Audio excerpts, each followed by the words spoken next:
Somewhere in northern British Columbia, there is a town where it is still 1,983.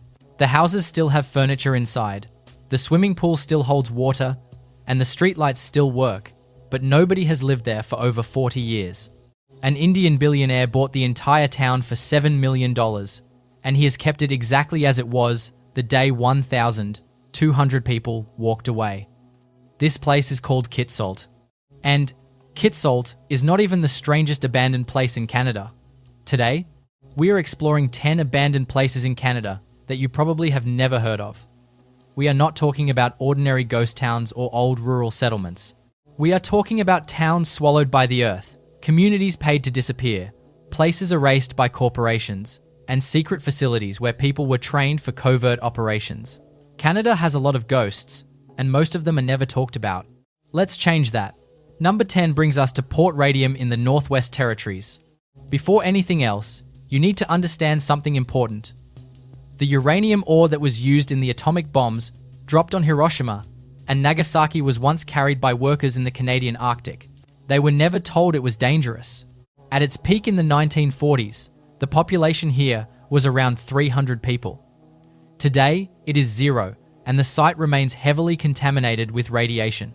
Port Radium sits on the shores of Great Bear Lake, about 450 kilometers north of Yellowknife. You can only get there by plane, and realistically, it is not a place you should visit. In 1930, prospector Gilbert Labine discovered pitchblende, a uranium ore. This led to the creation of Canada's first uranium mine. At first, it was used for medical radium extraction, but later it became part of the Manhattan Project. Indigenous Dene people from the nearby community of Deline were hired to carry sacks of radioactive ore. They loaded and unloaded barges and transported the material across long distances. Here is the part that stays with you. They slept on those same sacks during a 2,100-kilometer journey along what later became known as the Highway of the Atom. They called it the rock that kills because they noticed strange effects, but nobody ever explained radiation to them. Children played near ore piles. The material was even reused for everyday life, like repairing canoes, insulating tents, and fixing clothing. Decades later, the community of Deline suffered extremely high cancer rates. Many families lost multiple members, and the village became known as the Village of Widows. One resident said, their men carried the ore without knowing the danger, and now almost all of them were gone. In 1998, Dene elders traveled to Japan to apologize to survivors of Hiroshima and Nagasaki, despite being victims themselves. The Canadian government did not fully acknowledge the health impacts until the 2000s. Over $80 million have been spent on partial cleanup, but more than 1.7 million tons of radioactive waste still remain. The mine closed in 1982, but the contamination never disappeared. Number 9 takes us to Uranium City, Saskatchewan. And yes, that was actually its name. At its peak in 1979, the population was around 5,000 people. Today, it is somewhere between 70 and 100, mostly seasonal residents. This place sits about 800 kilometers north of Saskatoon near Lake Athabasca, and you can only reach it by small plain or winter ice roads. There is no regular road access. The Cold War built this town, and the end of the Cold War destroyed it. Here is the thing about Uranium City. It was not some ramshackle mining camp. By the late 1970s, this was a fully functioning community with schools, a hospital, a hockey arena, a bowling alley, a movie theatre, and a complete downtown core. Workers earned some of the highest wages in Canada. Multiple mining companies operated in the area. People raised families here. They built lives here. They called it the uranium capital of the world. And for a while, that actually meant something. Then, in 1979, global uranium prices collapsed. Nuclear enthusiasm faded. In 1982, El Dorado Nuclear closed its operations. What happened next is almost hard to believe. Within months, 90% of the population left. As one former resident described it, one day you had 5,000 neighbors, and 6 months later, you had 20. People simply packed their cars and drove away. They did not take everything. That is what makes Uranium City different from most ghost towns. The infrastructure is still there. Schools with desks, still inside. The hospital is still standing but has not operated for over 40 years. Street signs, traffic lights, fire hydrants, all the systems of a functioning city, all abandoned. Houses were left fully furnished. People took what they could carry and walked away from the rest. The high school closed with textbooks still in desks. Visiting Uranium City feels like walking through a post-apocalyptic world. A fully built town that just stopped. The arena bleachers are rotting, buildings are deteriorating, but the bones of the community remain. Some residents refuse to leave. Even now, a handful of people still live there without services, maintaining whatever they can, existing in what used to be a city. The radioactive waste from mining operations still remains in the area. Cleanup is ongoing but incomplete. What stands out about Uranium City is how quickly everything ended.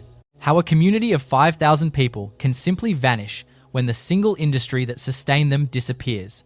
It is a warning wrapped in ruins. Resources run out, markets shift, and if your town exists for only one reason, you better hope that reason lasts. Number 8 brings us to Cape Scott, British Columbia. And this story is genuinely tragic in a very different way. This was not corporate abandonment or resource collapse. This was a dream slowly destroyed by isolation and impossible conditions. At its peak in 1910, around 200 Danish settlers lived here. Today, there is nobody left. The site is now part of Cape Scott Provincial Park, but reaching the original settlement ruins still requires a 24-kilometre hike through dense coastal rainforest. In 1897, a group of Danish colonists, led by Rasmus Hansen, arrived at the northern tip of Vancouver Island with a vision. They wanted to build a self-sufficient utopian community at the edge of the world, believing isolation would protect them from modern society. By 1910, they had made real progress. Around 200 settlers had built homes, cleared land, established a school, and developed a fishing-based economy. They even built a large earthen dike to drain marshland, an engineering project that still exists today. Children walked kilometers through rainforest just to attend school, and the settlers worked relentlessly to survive. But there was one problem that changed everything. Cape Scott receives more than 5 meters of rain every year, making farming extremely difficult, almost impossible. On top of that, the British Columbia government had promised them a road to connect the settlement to the rest of Vancouver Island, a road that would allow supplies in and goods out. That road never came. One settler wrote in their diary in 1913 that they had been promised connection to the outside world, but instead they were left isolated, like islands in the forest. They feared the road would never arrive, and they were right. When World War I began, many of the younger men left, and the isolation became unbearable. By the 1920s, most families had already abandoned their land, and the last settlers left by 1956. Today, the rainforest has reclaimed almost everything. Thick vegetation has swallowed the homesteads, but if you hike deep enough, you can still find clearings in the forest where houses once stood, old foundations, fencing, and rusted tools hidden in the soil. The dike still remains, and traces of the school foundation can still be seen. It is all that is left of a settlement that tried to survive at the edge of the world and slowly disappeared back into it. Number 7 is Antioch, British Columbia. And this one genuinely surprises people. At its peak in the 1920s, Antioch had around 2,700 residents, making it the third largest city in British Columbia at the time. Today, the population is 0, and what remains looks almost like a moonscape. Antioch sits on the shores of Granby Bay, about 140 kilometers north of Prince Rupert, and can only be reached by boat or float plane, with no road access at all. The Granby Mining Company discovered massive copper deposits here in the early 1900s and did what mining companies often did back then. They built an entire town from scratch. By the 1920s, Antioch had a hospital, hotels, a movie theatre, company stores, recreation facilities, tennis courts, and a massive industrial complex centered around what was then the second largest copper smelter in the British Empire. The smelter operated 24 hours a day, 7 days a week, drawing workers from many different regions.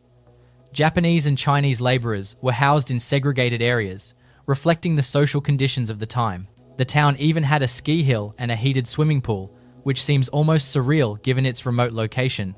Then the Great Depression hit, and copper prices collapsed.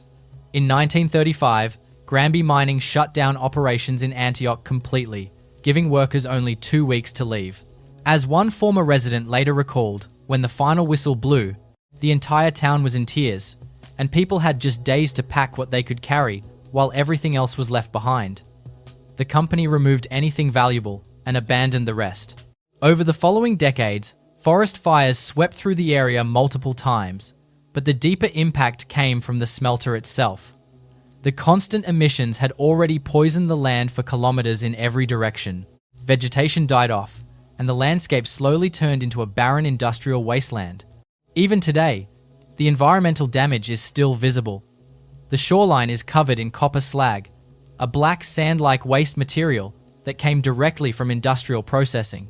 In some areas, the water still appears discolored due to contamination. What remains of Antioch today are concrete foundations, smelter ruins, and remnants of industrial infrastructure, all slowly being reclaimed by nature. It has become an unusual destination for kayakers, who paddle through what is essentially an industrial ghost landscape surrounded by toxic remnants of a once thriving city. It is a place where nature and industrial collapse exist side by side, showing both what was built and what was destroyed in the process. Number 6 is Camp X in Ontario. And this entry is very different from everything else on this list because almost nothing physical remains today. The buildings were deliberately demolished, and for decades, the entire history of the site was kept classified. Some people even believe this is where the idea of James Bond was born. Not literally, of course, but at least conceptually. Camp X was located on the shores of Lake Ontario between Whitby and Oshawa. Today, the site is a quiet public park called Intrepid Park, with a monument and a small plaque. Families walk dogs here, children play on the grass, and almost no one realizes what once existed beneath their feet. During World War II, in December 1941, British Security Coordination established Special Training School Number 103, known as Camp X, to train Allied spies and saboteurs. It became the first secret agent training facility in North America. Between 500 and possibly up to 2,000 agents passed through here, although exact numbers remain classified. Training included sabotage, explosives, wireless communication, covert operations, and silent killing techniques developed by William Fairbairn. The site also housed Hydra, one of the most powerful radio transmitters in North America at the time, capable of sending coded messages across the Atlantic directly to Britain. This made Camp X a critical communication hub during the war. There are also claims that Ian Fleming, the creator of James Bond, visited the facility during the war, and some historians believe elements of the Bond series were inspired by what he observed here, including spy gadgets, training methods, and the overall atmosphere of secrecy. The camp was closed in 1944 as operations shifted toward Europe in preparation for D-Day. Hydra continued operating until 1969 before it was eventually shut down. After the war, the entire site was demolished, and its existence remained classified until the 1970s. There are even accounts suggesting that incidents during training were covered up, including claims involving serious crimes, but much of the record remains unclear due to missing or classified files. Today, there are no ruins left to explore, only open parkland, and that is what makes Camp X so unsettling. There are no broken walls or abandoned structures, only silence and absence. You are standing in a peaceful suburban park, but beneath it lies a hidden history that most people will never notice. Number 5 is Cassiar, British Columbia, and this is one of the most unsettling examples on the entire list because this town was not just abandoned, it was deliberately erased. At its peak in the 1980s, Cassiar had around 1,500 residents, all of them living in a company town built around asbestos mining. It was located along the Stewart-Cassiar Highway, about 150 kilometers south of the Yukon border. Unlike many ghost towns, Cassiar can still technically be reached by road today, but when you arrive, there is almost nothing left to see. The story of Cassiar began in 1951, when large deposits of chrysotile asbestos were discovered in northern British Columbia. The Cassiar Asbestos Corporation built a full-scale company town to support the mining operation. By the 1980s, Cassiar was a fully functioning community with a shopping centre, school, hospital, recreation facilities, a curling rink, a ski hill, and modern housing for workers and their families. People lived normal lives here. Children went to school, families built routines, and the town was considered stable and well managed compared to other remote mining settlements. Workers earned relatively good wages, and the community was tight-knit, with everything designed around the mine that sustained it. But in the early 1990s, everything changed. Global asbestos prices collapsed, and at the same time, health concerns about asbestos exposure were becoming impossible to ignore. In 1992, Cassiar Mining Corporation shut down the mine permanently. But unlike most closures, what followed shocked many residents. The company did not simply shut the town down and leave it standing. Instead, they systematically demolished it. Houses were crushed, burned, or removed. The school was torn down, the hospital was destroyed, and within a very short time, nearly all public buildings were gone. Workers were given only a few weeks to pack their belongings and leave, and then they watched as the company began erasing the town itself. For many, it felt like the goal was not just closure, but removal of any trace that people had ever lived there. Officially, the company said demolition was necessary to prevent vandalism and safety risks. But many former residents and observers believed there was another reason. By the 1990s, asbestos-related lawsuits were increasing, and demolishing buildings meant removing physical evidence of where people had lived and potentially been exposed. The hospital where medical records were stored was gone, the homes where families had lived were gone, and much of the physical history of the town was wiped out. One former resident described it simply, "Everything was gone, and it felt like the company did not want anyone to be able to prove what had happened there." Over the years, several former workers have died from asbestos-related illnesses, while the tailings pond, containing millions of tons of asbestos waste, still remains in the area. Environmental researchers have warned that this waste is effectively permanent and will remain dangerous for thousands of years.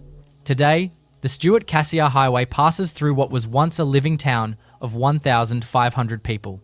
You can still see overgrown roads, foundations, and remnants of the open pit mine, but the town itself is gone, intentionally removed from the landscape. What remains is contamination that cannot be erased, even if everything above it has been. Number 4 is not a single place, but an entire network of more than 300 communities in Newfoundland, known as the Newfoundland Resettlement Ghost Towns.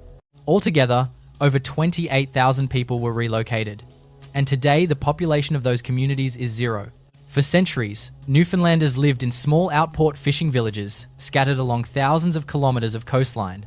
These were not failed settlements, but established communities of 50 to 500 people, many of them accessible only by boat, with their own culture, dialects, and way of life deeply connected to the cod fishery. Some of these villages had existed for hundreds of years, passed down through generations. But everything began to change after Newfoundland joined Canada in 1949. The provincial and federal governments decided that modernization required centralization. Small remote communities were seen as inefficient, and providing services to them was considered too expensive. The solution was a resettlement program that began in 1954. Under this program, the government offered financial compensation, usually between $1,000 and $3,000 per household, to encourage entire communities to relocate to larger designated centers. However, there was a critical condition. The decision had to be made by community vote. If a majority agreed to move, everyone had to leave, even those who voted against it, even families who had lived there for generations.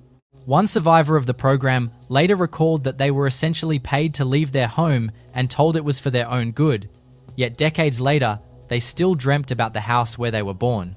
Premier Joey Smallwood, who led the policy, famously used the phrase, "burn your boats, there is no turning back," and in some cases, this was taken literally.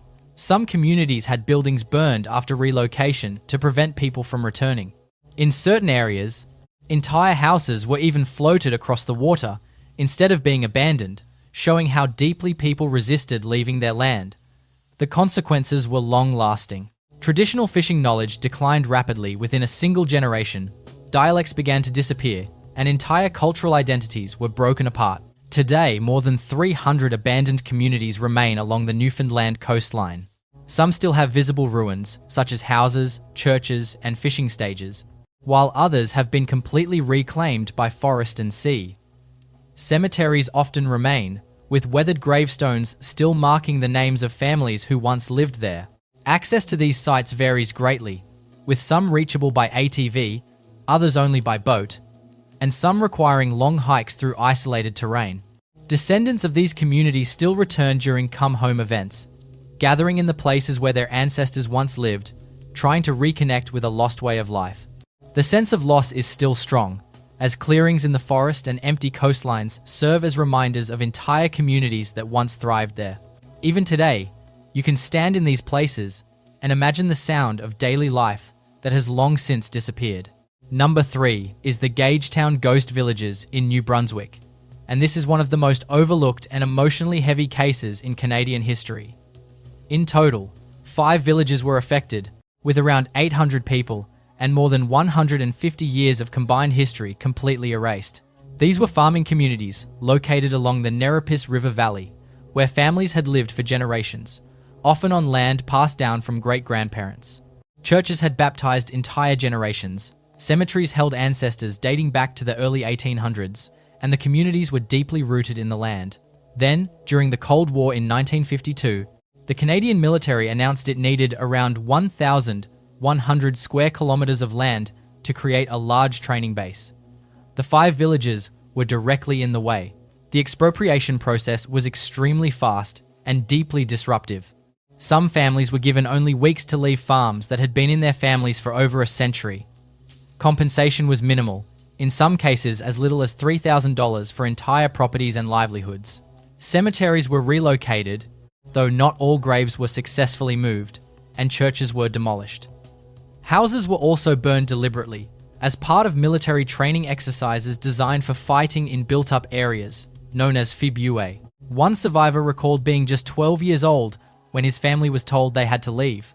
He remembered his father crying, something he had never seen before, as they watched their barn being burned down for target practice.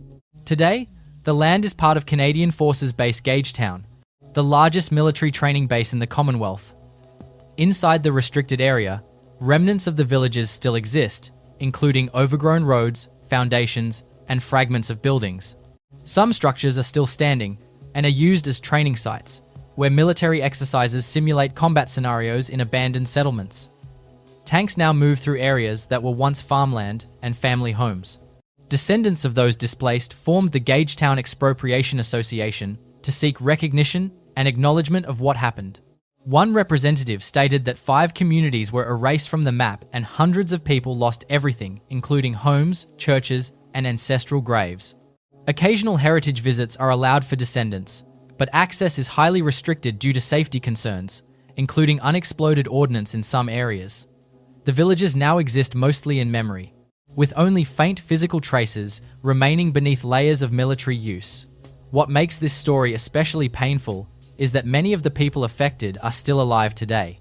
The child who watched his barn burn is now elderly, still remembering everything clearly, while much of the public has largely forgotten the communities that once existed there.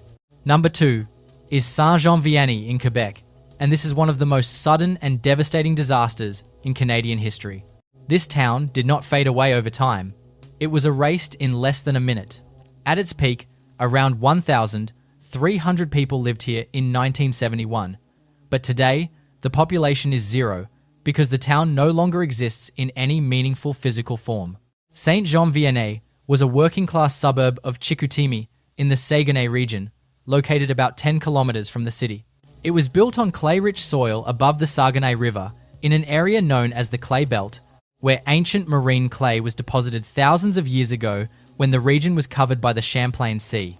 The danger came from something called quick clay, a material that looks completely stable and solid under normal conditions, but can suddenly liquefy when disturbed by heavy rain, construction, or vibration. The Saguenay region contains some of the highest concentrations of quick clay in the world, but at the time, the risks were not properly understood or assessed. On the evening of May 4th, 1971, at around 10:45 p.m., the ground beneath Saint-Jean-Vianney suddenly failed. In approximately 30 seconds, the soil liquefied and a massive landslide began. Around 40 houses, vehicles, roads, and entire sections of the town slid into a collapsing crater. 31 people were killed as they were pulled into the moving clay. The slide happened so fast that many residents had no time to react at all. One survivor later described hearing a sound like thunder, then seeing his neighbor's house sliding away before the ground beneath his own home began to disappear. A bus carrying passengers was swallowed by the sinkhole and was never recovered. In one of the most haunting survival stories, a man reportedly survived by clinging to his refrigerator as his house broke apart around him. Some victims were never found, still buried beneath meters of hardened clay today. A geologist later described the site as a geological time bomb, stating that once the clay liquefied, nothing on the surface had any chance of survival. After the disaster, the remaining residents were evacuated and the town was never rebuilt. Today, the site remains a massive scar in the landscape, roughly 18 hectares in size. A memorial and interpretation center now mark the tragedy, allowing visitors to stand at the edge of the former slide zone and see the scale of what happened. An estimated 6.9 million cubic meters of earth were displaced in less than a minute, erasing an entire community almost instantly. Number 1 is Kitsault, British Columbia, and this is easily the most surreal abandoned place in Canada, possibly even in all of North America. At its peak in 1981, Kitsault had around 1,200 residents. Today, there are 0 permanent residents, only caretakers, and the entire town is still standing exactly as it was in 1983. Because in a way, time simply stopped here. Kitsault is located on the coast of northern British Columbia, about 140 kilometers north of Prince Rupert, and it can only be accessed by boat or float plane, making it extremely remote. In the late 1970s, molybdenum prices were extremely high, and the mining company Phelps Dodge discovered rich deposits near Alisam. Instead of expanding an old settlement, they made the decision to build an entirely new town from scratch. The result was a fully planned modern community built at a cost of around $32 million. Kitsault included 92 single-family homes, 200 apartment units, a shopping mall with a grocery store and bank, a hospital, a school, a swimming pool, a curling rink, tennis courts, and a recreation center. By 1981, around 1,200 people lived there, and it was considered a comfortable and modern company town. But just as quickly as it was built, it collapsed. In 1982, molybdenum prices crashed, and the mine became unprofitable. In January 1983, Phelps Dodge made the decision to shut everything down.